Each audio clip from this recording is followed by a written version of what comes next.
we have to have conversations about the difficult things.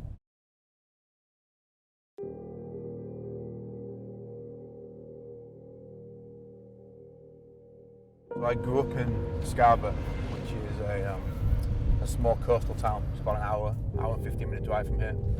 And I'd been there my entire life. There was me and my younger brother Leroy, 18 months younger than me, and my mum and my dad. And we were poor. We were very poor. So we lived in a working class area of Scarborough.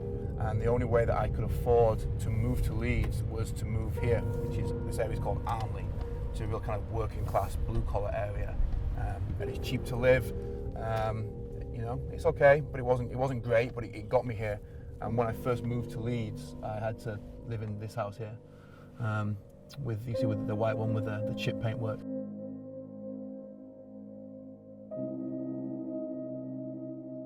I'd changed my scenery, I'd changed my geography, but I hadn't really changed my mindset or my direction or my philosophy. So, you know, I still spent a lot of time, even when I got to Leeds, still just kind of drifting, not really knowing exactly what I should do. And then we hit upon the idea of having King Koby. We wanted to create a business that took care of people too, you know, and took care of them in the most fundamental of ways. It wasn't just taking care of them in a sense where we provided them with a steady paycheck, but that we could take care of their emotional well-being and their mental well-being, that we could give them a place and an environment where they could thrive as individuals, you know, where they could become better human beings and better men.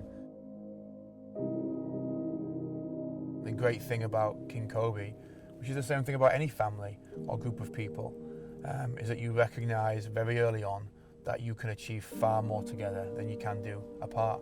And that underpins everything that we do at King Koby.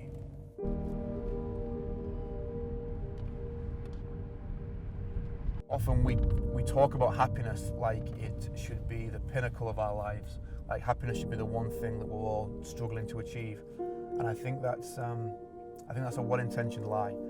We all know as men that happiness is rare, happiness is fleeting, it's an emotion, it comes and it goes.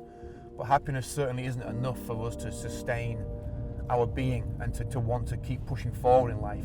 Sometimes we'll be happy and sometimes we won't, which means we need to make the focus of our lives something which is deeper than happiness.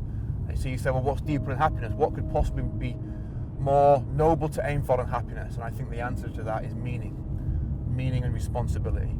Because the responsibilities that we have as men, whether that be as a brother or a friend, a husband, a father, a boyfriend, a business owner, those responsibilities remain the same day in, day out, regardless of whether we're happy or sad.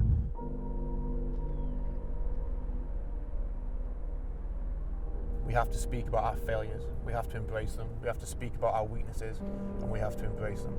We have to speak about our fears and the monsters that we face internally all the time. And when we ignore these things, we weaken ourselves. We weaken ourselves as men, and we weaken ourselves as cultures and as societies and as civilizations, and I think history bears witness to that.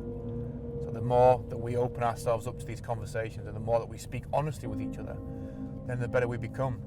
And people often forget that the truth is almost always brutal and almost always difficult, but truth is the most redemptive force on the face of the earth. Truth redeems people. It redeems people.